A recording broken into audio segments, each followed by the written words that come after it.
గురు బ్రహ్మ గురు విష్ణు గురుదేవో మహేశ్వరः గురు సాక్షాత్ పరం బ్రహ్మం తస్మై శ్రీ గురవే నమః. శ్రీ గురుభ్యో నమః. Welcome back to Mihiravani YouTube channel. మీ డాక్టర్ సుందరి ప్రేక్షకు నమస్కారం. ఈ రోజు మనం ఈ వీడియోలో గురు గోచార ఫలితాలు, ఎందుకంటే గురువు వృషభ రాశిలోంచి మిథున రాశిలోకి ఈ నెల 14 మే 2025 నాడు మారుతున్నాడు. మనందరికీ తెలుసు గురువు ఒక్కొక్క రాశిలో ఒక సంవత్సరం పాటు సంచారం చేస్తూ ఉంటాడని.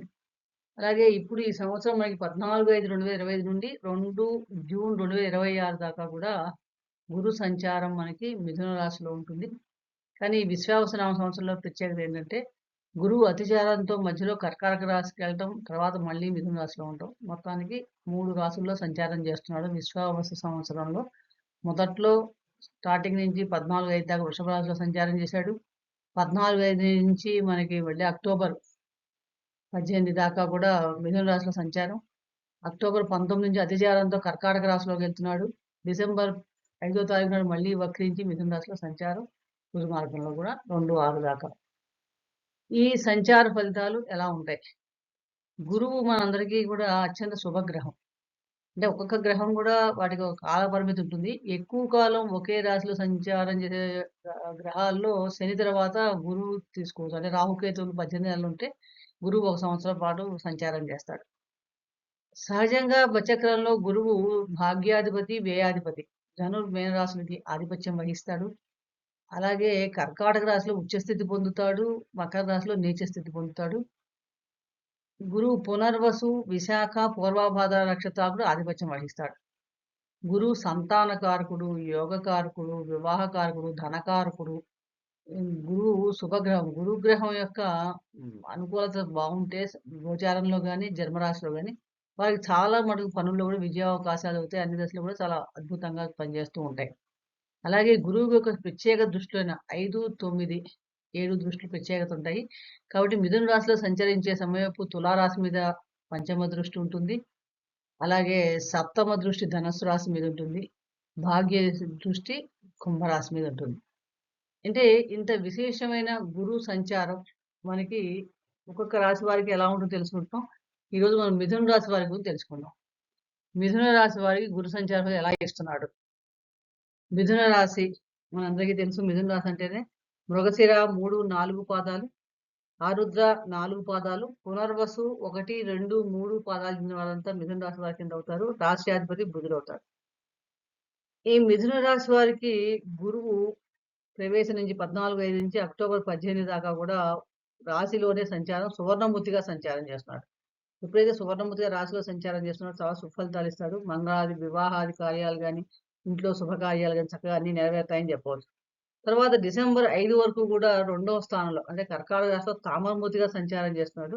ఇక్కడ కొంచెం మనకేంటంటే 2వ భావం అంటే మనకి ఆర్థిక సంబంధమైన విషయాలు, కుటుంబ విషయాలు కాబట్టి ఆర్థిక సంబంధమైన విషయాలు కొంచెం జాగ్రత్తలు తీసుకోవాలి. తర్వాత సంవత్సరం వరకు కూడా సంవత్సరాంతం వరకు కూడా మళ్ళీ డిసెంబర్ 5 నుండి 2/6/26 దాకా కూడా మిథున రాశిలోనే లోహమూర్తిగా సంచారం చేయడం వల్ల కొంచెం చిన్నపాటి ఇబ్బందులు, సమస్యలు వచ్చే అవకాశం ఎక్కువ. ఈ గురువు వీరికి సప్తమాధిపతి, మిథున రాశి వారికి దశమాధిపతి కూడా అయ్యాడు. దశమ సప్తమాధిపతి అయిన గురువు రాశిలో సంచారం చేస్తున్నాడు.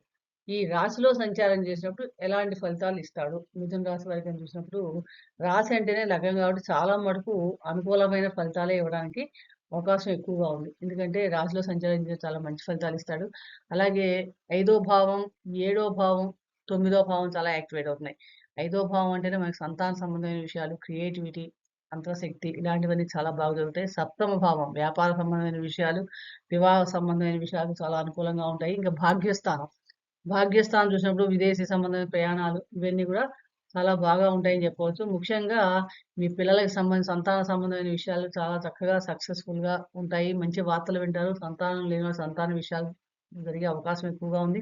అలాగే ఎడ్యుకేషన్ పరంగా పిల్లల ఎడ్యుకేషన్ పరంగా కూడా చాలా బాగుంటుందని చెప్పవచ్చు. అలాగే మీకు ఈ సంవత్సరంలో వివాహం కాని వారికి వివాహ యోగ్యం కూడా చక్కగా కనిపిస్తుంది కాబట్టి, ఎవరైనా వివాహం కాని వాళ్ళు ఎవరైనా ప్రయత్నించుకుంటే ఈ సంవత్సరంలో చక్కగా గురువు రాశిలో సంచరించే సమయంలో వివాహం అవ్వటానికి కూడా చాలా అవకాశం ఎక్కువగా ఉంది.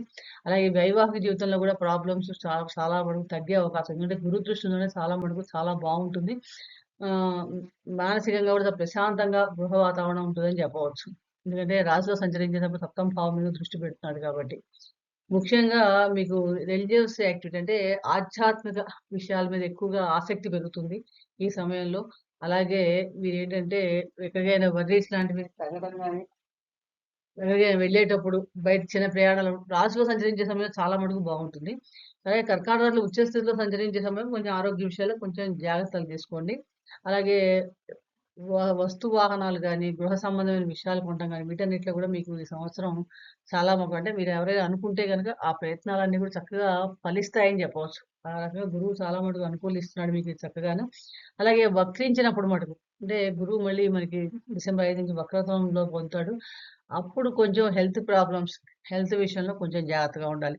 ఎందుకంటే చిన్నపాటి హెల్త్ ప్రాబ్లమ్స్ రావడం గాని, అలాగే మ్యారేజ్ రిలేషన్‌షిప్ గాని, వైవాహిక జీవితం, బిజినెస్ సంబంధమైన విషయాల్లో గాని, వీటన్నిటిలో కూడా మనం కొంచెం ఆచితూచి వ్యవహరించాలి.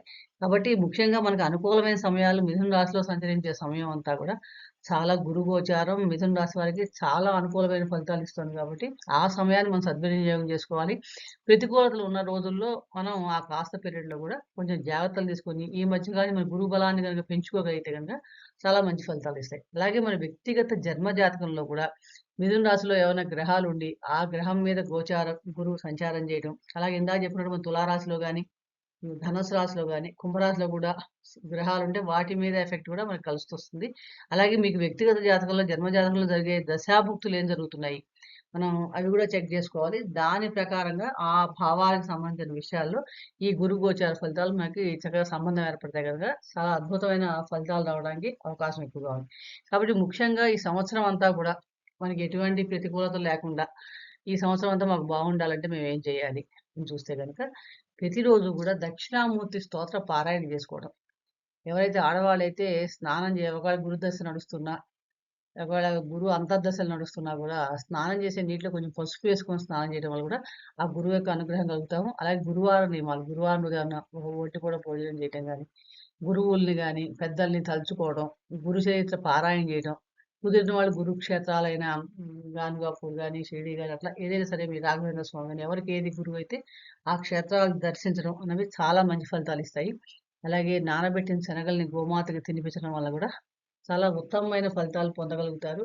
కుదిరితే గనుక శనగలు లాంటివి పచ్చటి పసుపు వస్త్రాలు గూడా గురువారం రోజు దానం జేయండి. చాలా అద్భుతమైన ఫలితాలు పొందగలుగుతారు. కాబట్టి పరిహారాలు పాటించండి. చాలా మటుకు మిథున రాశి వారికి ఈ గురు గోచారం చాలా మటుకు అనుకూలమైన ఫలితాలే ఇస్తుంది. మరొక రాశి గురించి మరొక వీడియోలో తెలుసుకునే ప్రయత్నం చేద్దాం. ఇలాంటి ఆసక్తికరమైన విషయాలు మీకు ఎప్పటికప్పుడు ట్రాన్సిట్ విషయాలు గాని, జ్యోతిష సంబంధమైన విషయాలు తెలియాలంటే గనక ఛానెల్ సబ్స్క్రైబ్ చేసుకోకపోతే ఇప్పటిదాకా సబ్స్క్రైబ్ చేసుకోండి. ఈ వీడియో మీకు నచ్చితే లైక్ చేయండి, షేర్ చేయండి. అలాగే ఎప్పటికప్పుడు ఎటువంటి వ్యక్తిగత జాతక సమస్యలకు కూడా మన స్క్రీన్ పై ఉన్న నంబర్‌కి కాల్ చేసి అపాయింట్‌మెంట్ బుక్ చేసుకోవచ్చు. సర్వే జనా సుఖినో భవంతు. శుభం భూయాత్.